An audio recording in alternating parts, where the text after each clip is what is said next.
Hello and welcome, everyone. I am Kylie Heap, Executive Director of Support After Abortion, and we are so glad to have you all here today for our session on therapist or coach, knowing when to refer.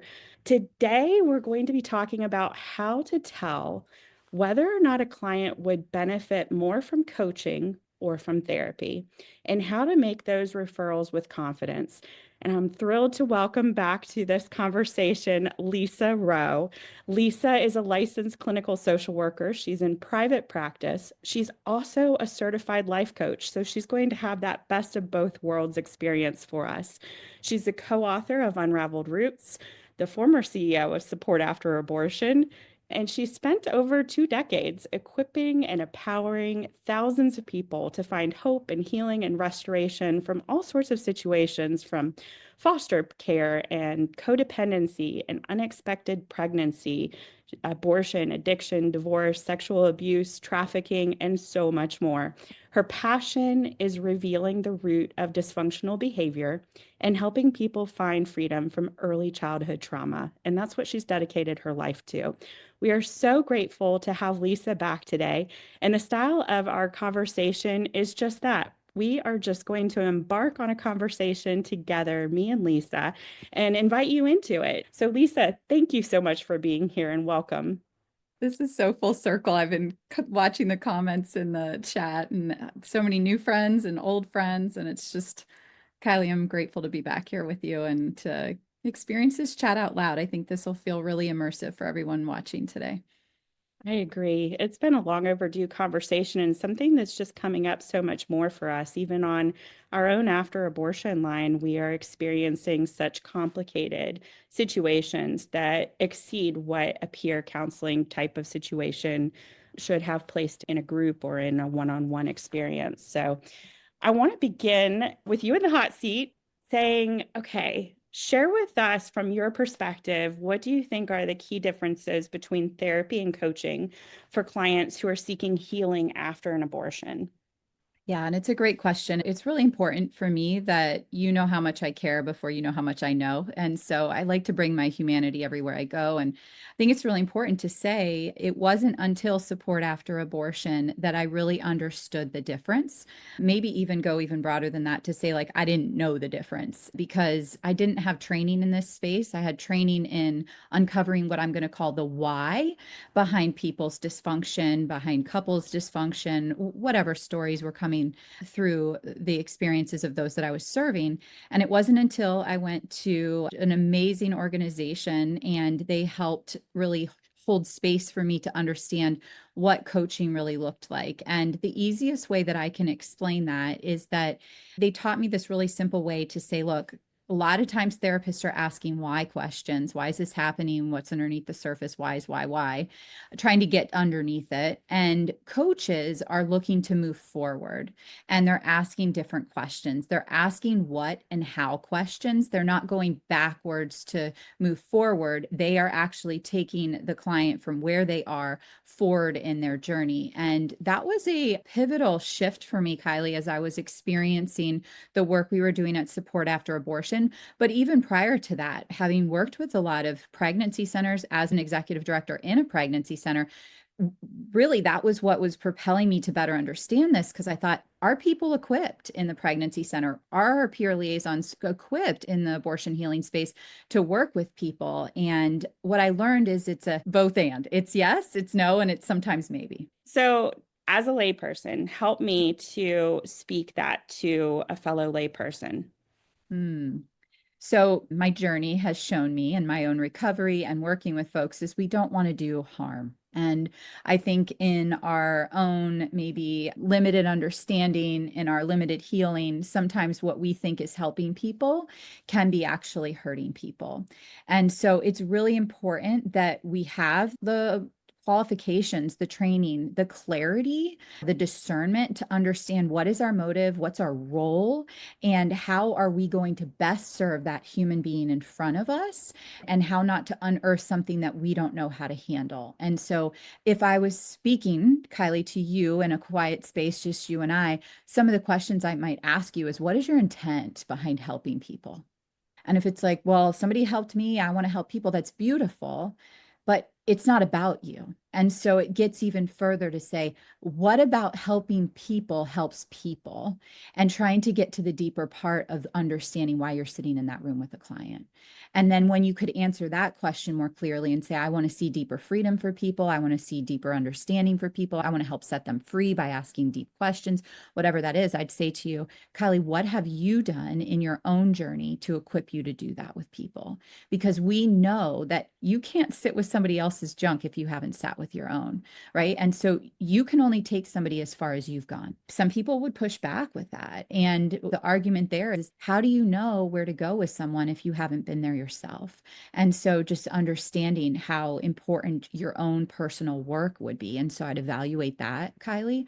And then the last thing I'd say is, what is your training? Like, where do you go? If you don't know what to do because the conversation gets beyond you, or you start to discern that you're feeling a little uncomfortable or not knowing, what is your plan? Do you have one? Do you know what to do?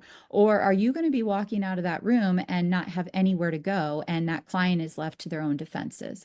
And so that would probably be my three-prong approach with you to find out, are you really equipped as a peer liaison or a lay person to really walk with this person that's coming into your space? Bringing up so many good conversations that I've had the benefit of having with you in the past, Lisa. And one of the catchphrases, if you will, that I remember from the beginning of our relationship was to check your motivation.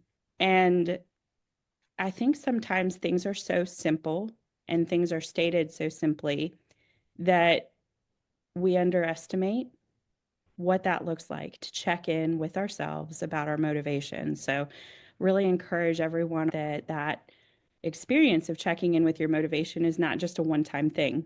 And I experienced that with you, Lisa, that we were constantly as a team checking in with our motivation on each client, on each scenario to make sure that our why aligned properly. Mm, absolutely, girl. And it works in our own individual journey too, right? I don't see this as a single application. This goes everywhere. Before you respond to an argument, before you discipline your child, before you engage in whatever next thing, question, get connected to yourself. Like, what is my motive? And if it's not pure, then we need to do some interior work to really investigate what would make this pure. Yeah, what would make it pure? And those check-ins are something that support after abortion can help you walk through. So if anyone here is in that situation where you're reflecting on this question and it's bringing up some things for you, please give us a call. We'd love to talk to you about that further. So help me, Lisa, what are some of the major indicators, some people would call it symptoms, that I am looking for to determine whether a client would benefit more from therapy than from coaching? And I'm certain that you've advanced the assessment even more than when we were together working on it. But we believe in that. We believe in knowing where people are coming from, what's their history with suicidal ideation, what's their history with violence, what's their backgrounds, right? Because there's certain vulnerabilities that lend to a need more of a mental health approach. And if there is a pattern already in existence, that pattern is more likely to repeat itself, right? So we want to be careful as we're revisiting wounds or visiting a topic for the first time, like abortion, that we understand this person's humanity and what kinds of cycles they've experienced in their past. One of the things Karen really brought to my attention, quite a few women actually brought to my attention, is oftentimes with the retreat model with our abortion healing space, you go to the retreat and you feel so much relief and so much freedom, only to go home to some of the experiences that haven't yet changed, right? A violent partner, a dysfunctional family, a substance abuse situation. And if we don't understand that those things are going on, it's very hard to navigate whatever's next. Why didn't the client call us back? Or we were supposed to meet on Tuesday after we left the retreat. Where are they? Whatever those situations are. So collecting that history ahead of time, understanding that client from the very beginning before even starting a healing journey is absolutely important. And if those indicators aren't there, and we hear things like, everything's really going well in my life right now. I heard a story. I watched a YouTube reel. I got connected to a friend who shared their story, and it just brought something to my mind that I just think I need to talk to somebody and walk this through. That is an entirely different conversation. And that's where I would see more of a coaching circumstance, Kylie. So we went to our after abortion line to pull some experiences to bring to you, Lisa. And I want to share one with you where this particular scenario, someone is grieving years after their abortion, but they are still functioning in the day to day. What would you lean toward, therapy or coaching? That's a great question. So it just sticking to what I know, right? And you've done the assessment, and it really is that this client is really firing on most cylinders in their life. They feel like they have a healthy space in all arenas, and it really just feels like this resurrected itself in the abortion space. I'd say a coaching experience would be perfectly suitable to this client. Perfect. And I want to just take a moment because you and I are very thoughtful about our word choices. And one of the things that I want to make everybody sensitive to is that we're saying benefit more from therapy than coaching, or benefit more from coaching than therapy. Can you talk a little bit about how these are not black and white, especially for somebody that enjoys the black and white? And do you know how much that means to me that you're listening to my words and it like is connecting to you? My goodness. And what a cool experience, because what I just heard you do is something that I feel like we can learn from, is that Kylie and I worked so well together and we really took time to get to know each other. And so how she just saw me feels so good. And I think our clients really benefit from that too, is like when we listen and we listen intently and we have pure motives, we're available for what Kylie just demonstrated. So, Kylie, thank you from my heart to yours. When I say benefit more, it's not either or, it's both and more. It's what our community's offering. It's when the group is next. It's what the client wants. There's so many pathways that we can take. Is it a faith-based situation? Is it not? What does this look like? Is it a couple wanting to go through it? Is this individual? Is this men's healing? And what's available? And so, sure, a focused abortion healing group led by someone who is trying to move through or move forward feels like the next best thing for this client. But if the only thing available is a therapist who has a specialization in this space, that's better than nothing. So I think that's what you heard me trying to say, is that I would pick this, but I wouldn't say it's all or nothing. And speaking of words having meaning, I want to ask you to delineate what your experience was in becoming a certified coach, because we use this term loosely. We have coaches for our kids' teams. We have coaches within organizations that have internal trainings, and then we have a coach like you. Share a little bit about that experience. I think that our coaching industry, and if Chris McCluskey was here, the CEO of Professional Christian Coaching Institute, he would probably say the same, is that coaching still is highly dysregulated, or unregulated is probably the better way. And so what I learned on that journey is that there's a lot of folks trying to regulate it. And there are some regulatory circumstances, but I don't think they have become systemic or connected like our counseling industry has. And to that point, I think sometimes people get underneath the road with being able to call themselves a coach without any training. They say that they're a coach because they've had personal life experience. We hear this like in the recovering coach. I've gone through sobriety, I've gone through my steps. And would I say altogether that's a negative situation? Not necessarily, but I think it needs more regulation in this way. And so what I saw PCCI doing is trying to create a regulatory system. So I took 4 classes. I think it took me 18 months or more to graduate. It required tons of experience and exposure to the practices that they were trying to teach us. I was one of the only people with maybe an advanced degree. A lot of folks were doing this as a second career, or as I'm returning to my career after pregnancy, or whatever other circumstances there were. There was pastors in that class. There was a lot of different things. And it was almost like going back to grad school for me in a lot of ways.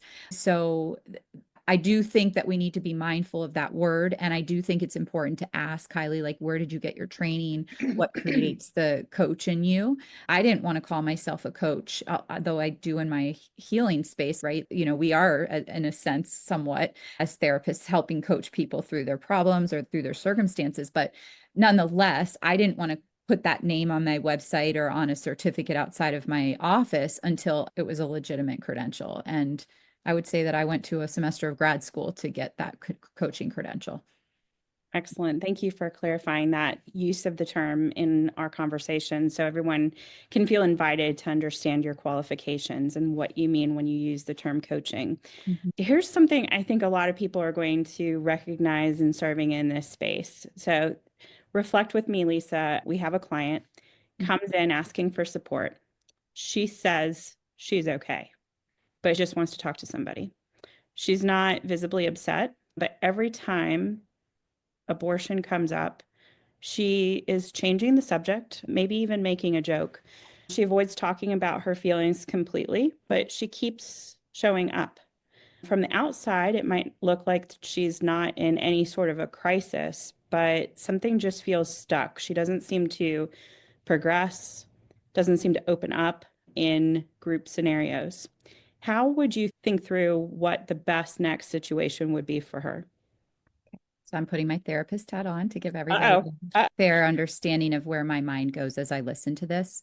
How we do one thing, we do all things is a very deep belief within me. And the disassociation or the distraction from her feelings when talking about something that could potentially have big feelings to it, that would be a red flag for me. That it's not likely this is the only place that she is showing up this way. It is likely that anything that has had an emotional connection for her that feels weighty or negative, that she has likely developed this as a defense mechanism. And that's what I mean by going back to patterns. That shows up to me as a pattern, and that shows up to me as a red flag that she's not yet ready to maybe move through the abortion experience, that she needs to understand that this issue that she has with staying emotionally connected to herself goes deep. And it was likely a survival mechanism from childhood. I would imagine that someone with this kind of emotional detachment has had severe trauma as a child, has had something happen. And remember, trauma is all about perception. It doesn't have to be abuse. But nonetheless, I would just say that there's something way deep underneath the surface. The root of that behavior started decades before when we encountered her. Thank you, Lisa. Those are really good things going on a winding road. Can you define little t trauma, big T trauma? Sure. In our space, big T traumas are big incidences, sometimes one-time incidences. So this could be a car accident at 7, 10, 15 years old, where maybe a caregiver dies or something really significant happens and it haunts you through your dreams or reliving them through experiences. It's like a one-time event that caused a major life change or a major experience for you. It could have been a teacher halfway through your fourth grade year. I want to bring this to the other side of it, Kylie, just to show that a fourth grade teacher who you were hugely connected to just didn't come back to school the next day, right? Mm. And that abandonment that you had because you had a deep connection, that maybe she replaced a mother experience or a mentor experience or whatever, not having closure to that could also feel like a big T trauma. So I just want to bring that like two sides of it, that it is about perception. I think I often hear some of my clients say, well, like, I didn't have major trauma. And then you start talking, it's like, I didn't have like violence in my home, or nobody drank in my home, or these sort of things. And then you start hearing their story, and there's this one incident in their world that changed their entire perception of how they perceived safety or security or connection to people. And so I think it's really important that we always navigate trauma by saying it's all about the human's perception behind it. So it's that one big event.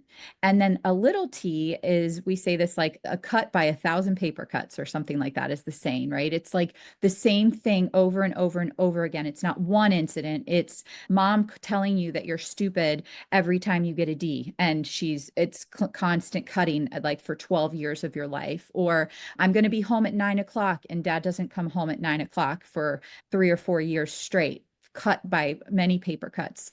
And so little T traumas are those incidences that don't feel like one big event, but happen over and over and over again, that create a deep wound inside of you that leads you to not trust people, leads you to not trust yourself, leads you to find alternative ways of coping. Help me with this scenario. We want to imagine together a peer support group facilitator. This person has a participant in their group who, every time they come, they cry. And then they say, I'm fine. I just need to be here. Nothing changes, nothing progresses over several weeks. What would you consider the best advice for that facilitator? Hmm. You know, there's a couple things that I'm exploring in my mind that we have to be mindful of. That could be a true expression of grief, and that just unresolved grief, and that we don't have words for the grief, and there's just this need that maybe nobody has ever held emotional space for them, that they just feel for the first time safe to explore their feelings. So Mhm. that's one side of things that I feel, and we want to meet people where they are, and if that is able to be discerned, and that it just does feel like where they need to be for that space, because we know, especially with this topic of abortion, how disenfranchised this topic is, how our communities, our churches, our mental health therapists, our spaces are not holding, the places where we want to carry safety are not holding safety for those that have experienced abortions. And so, in that way, this might be the first time that she's like, wow, I finally feel seen. I finally feel like you're saying the things I've always felt, right? I'd also say, though, that I wouldn't want to miss the fact that maybe this is a distraction. Maybe this is a maladaptive coping mechanism. Maybe there is an inability to say what she needs to say. And so while it could be really positive, it could also be detrimental. And we always say this, it's group over the individual in our abortion healing spaces. So if her crying ongoing hurts the group to move forward, and we see those folks that maybe struggle with codependency or people pleasing, constantly wondering, do I get her a tissue? What do I do with her? We might want to consider the group in that situation, and, consider what the other alternatives might be to support her. One of the things that I'm really taking away from our conversation, Lisa, is giving facilitators the permission to recognize that we may need to pivot. Mhm. And you can have the most perfect intake questionnaire. You can have the most thorough experience of vetting whether somebody is appropriate for an abortion healing group. And then when you get into it, you learn new things that result in you creating new thoughts. And I think that it's important for all of us to just remember that with new information, sometimes we need to do new things, not necessarily jump to a new conclusion. Because Lisa, you painted two very different scenarios about what that would mean. So my immediate next step would be what in that scenario, wearing that facilitator hat would be a conversation. Yes, and that's why we can't have agendas when we go into our sessions with clients, right? If we have an agenda and the only thing that we're worried about is answering those 10 questions at the end of the chapter, we are going to miss the mark, right? So I sometimes go in with this loose idea that here's what you'd like to accomplish, here's going to be the topic for the day. But if it goes to a different place, that is sometimes okay. And being able to trust yourself with that. But if you're going in and you're like, you start to experience someone who's starting to say something that they've never told anybody else, and they clearly say, I've never had anybody talk about this. This is bringing back the second abortion that I had that I've never told anybody about, and so on and so forth. And you're like, okay, back to question number 3. Oh man, we've missed it, right? And maybe we've missed it for other group members too, because now they're not going to have the opportunity to maybe explore their second abortion or whatever other experiences they had. So I think that's important to say. And then we can have conversations outside of group. We can have individual dialogues, set that as a framework. If there's something that I need to say or you need to say individually, it's not uncommon for me to call you afterwards or try to make an appointment outside of the session. It's okay to even say it inside a session. Look, Susie, I know that you have cried now for 3 sessions and we want to hold space for you, but maybe there's a different place or way that we can do that. And saying that in front of the group is good too, because other group members are looking at you. How do you set boundaries? Are you the leader? Are you going to let this keep happening and keep distracting? And so, always with that pure intent, I do care about you and I'm concerned. You've been crying for 3 sessions now, and I don't hear anything coming out from underneath those tears. Is there a different space that might serve you? Because right now it's distracting the rest of the group from moving forward. And people sometimes go, can you really say that? I can't tell you how many clients appreciate. Thank you for finally naming what I've got going on with love and kindness. And so knowing where you stand in that way. And if you don't know how to do that, having people that have skills that you don't have that you can reach up to in order to pull down the things that, you need to grow in. Absolutely. So, in your experience, what do you think are some of the common misconceptions that clients have about therapy and coaching in the context of after abortion support? Well, you're going to open Pandora's box here I'm because ready. the folks that have heard me speak before, but also those that haven't, right? My introduction to abortion and healing was at the pregnancy center. I had very little exposure to it prior to that. And so I was on like a drinking from a fire hose, and I was just super warm to learning everything I could. And what I learned in that space is that people were actually coming to us because they wanted to talk about their abortion experiences. And they noticed somewhere, some place in their world that this was necessary for them to begin healing or talking about it or whatever their circumstances are. Living outside of the pregnancy center and abortion healing space, I am now encountering folks that aren't looking at abortion as their main need for healing or coaching. And so I don't know if I'm answering your question, but it's really important that I say this, Kylie, is that most of the folks that come to me, it's not the presenting problem. They're coming with relationship challenges, they're coming with struggles with parenting their children, motherhood. There's so many other issues that they're coming with. And it isn't probably till much further down their healing journey that we are able to explore some of their experiences around pregnancy loss and what those impacts are. Because what I'm learning is they've stuffed those things so far down inside of them, like all of that, it doesn't even occur to them that their abortion, their miscarriage, their stillbirth, their adoption experiences would even be what is occurring for them in this current season of their life. And so what I'm growing in is, when to ask the question, how to explore the question, because what I'm learning is on intake, you can check the box, I've experienced abortions, but that's nothing. That was 20 years ago. That was 5 years ago. Like that doesn't bother me. It was necessary. These are the things I'm hearing now in this space. But I log that here. And when we're visiting conversations, I might say, remember the conversation we had? How does that maybe impact? And it's like, whoa, I didn't even put that together. So that's what's occurring to me in my professional space now as I encounter those outside of the abortion healing space and the pregnancy space.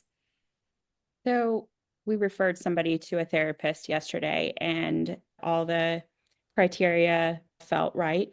And the response that we received was, I've already been to a therapist and it didn't work. How can we encourage them to try again?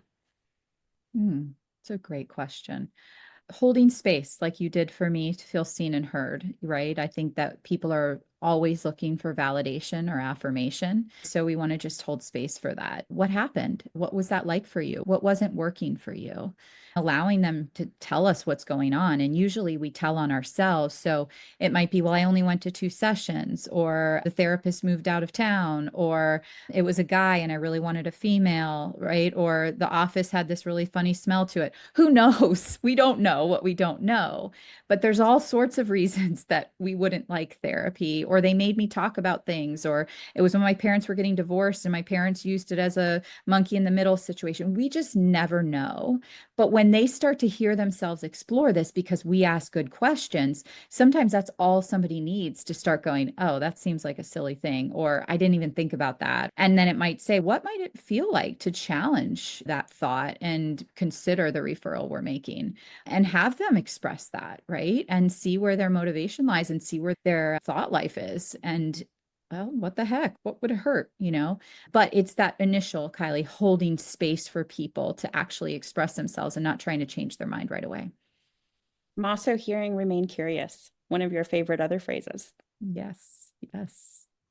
So tell me, how do you, and I recognize that you can't speak for therapists as a whole, but how do you personally assess a client's emotional and mental health to ensure that they are in the right space for therapy?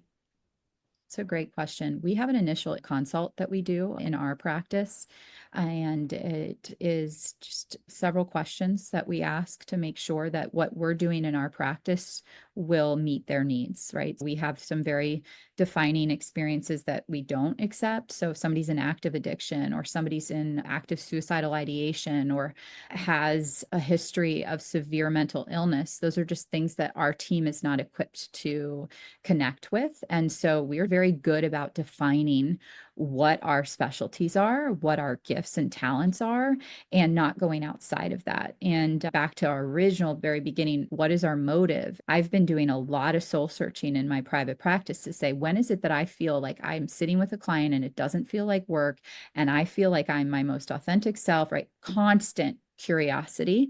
And I have been able to name that and help my team name that. And in that, we just know who we serve, period, end of story.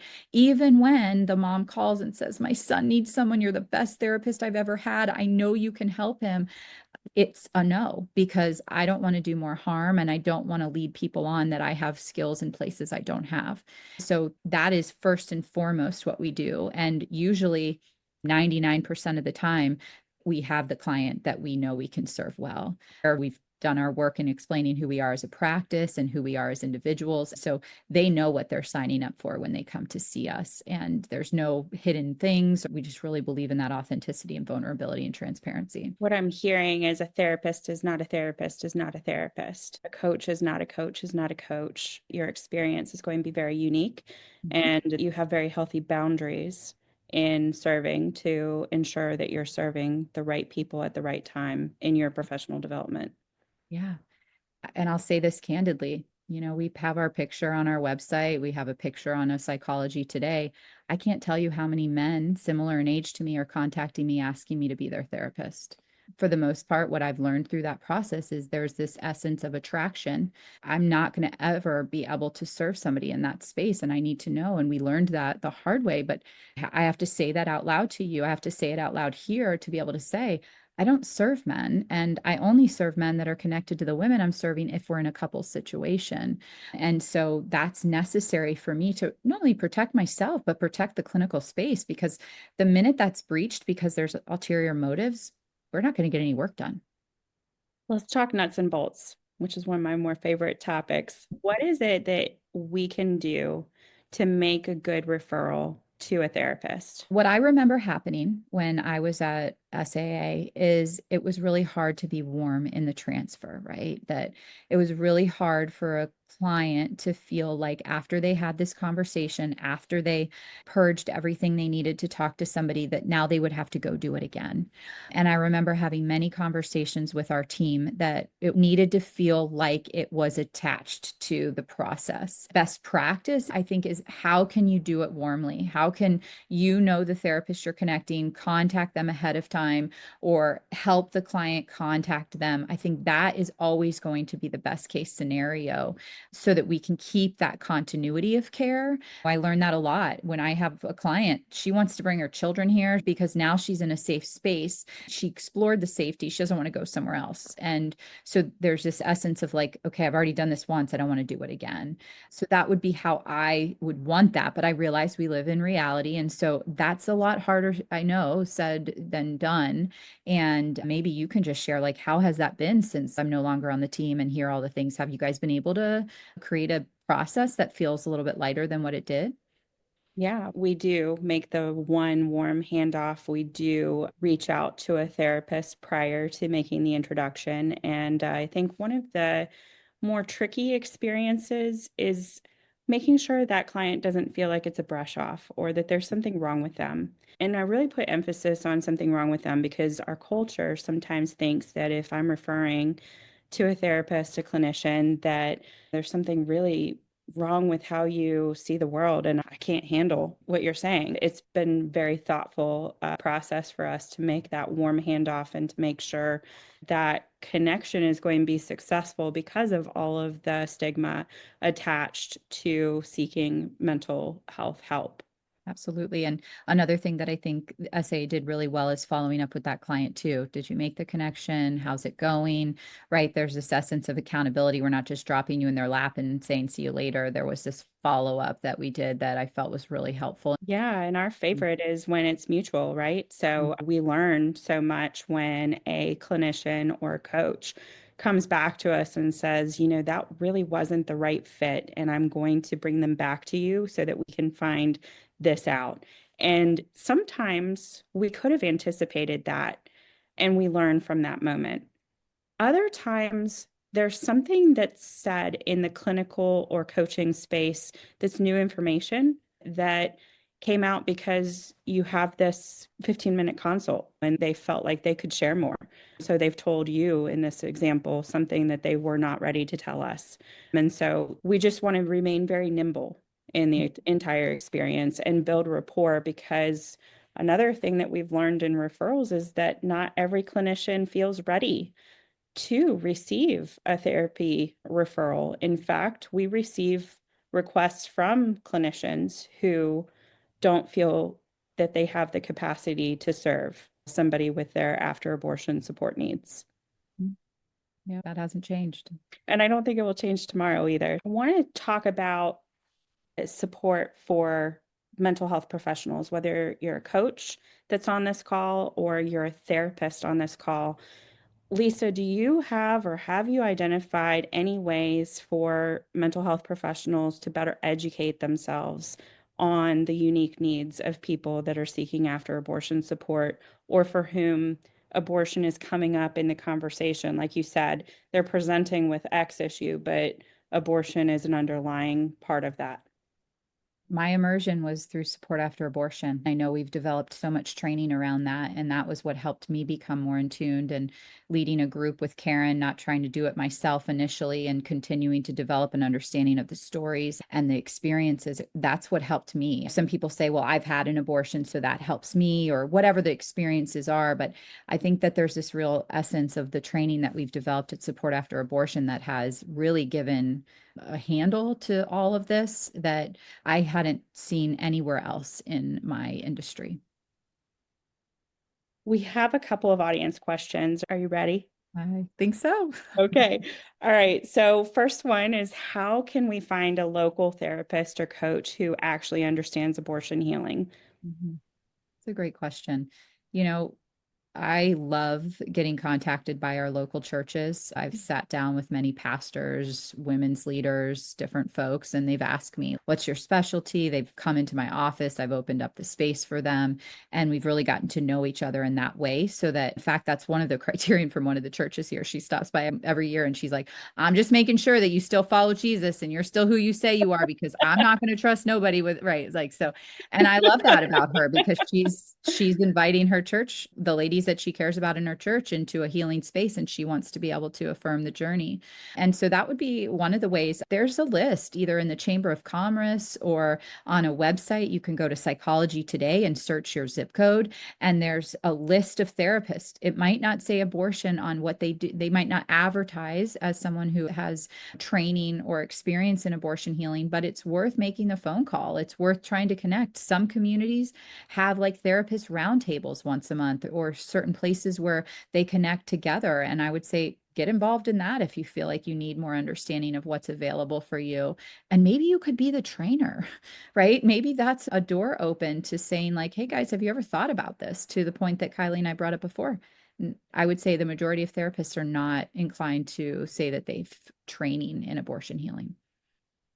Is it okay for somebody to do both, to be in a support group and to see a therapist? Yeah, as long as they're not contradicting each other, that they're supporting each other, that it doesn't feel too much for the client. Maybe the therapist doesn't feel equipped to manage or handle the abortion healing space, but they're working on getting divorced or whatever other things. Then I would say if it's elevating the experience, go for it. I would also, though, say, does this client have the bandwidth to do that? Maybe the client is opening up wounds in the abortion healing group that then they go to therapy to discuss because they need more time to unpack it. That's not a bad idea. But I would definitely want to make sure that this is something that the client understands what they're signing up for, that there's a really clear pathway forward and it's benefiting each other and it's not hurting the process. At Support After Abortion, when we are placing people in groups, we ask. And we also ask to make sure that there's transparency, that the therapist is aware that they're in a group, and we have found that to be very beneficial. I could see that being really healthy. Final question. What if one of our team members is really attached to helping someone, but it's just too much? How do we handle that? Okay. We are absolutely, as people providing care, responsible to uphold the ethics of our profession and of our clients. If somebody is stepping outside of that, if somebody is not able to protect themselves from themselves, if somebody is not able to see what they can't see, if somebody has a blind spot, it is absolutely important that there is protocols in place to protect that client ethically, morally, valuely, everything. And so I would say you've got to see the client's safety first, not your colleague, not your peer. And I think what I witnessed is that it's really hard. It's really hard for folks because these are friends, these are people you volunteer with, these are people you serve with. And so it's really hard to say, look, Michelle, like I am noticing a difference in you, and the way you are showing up in group is really hurting the clients. I need to follow this protocol moving forward.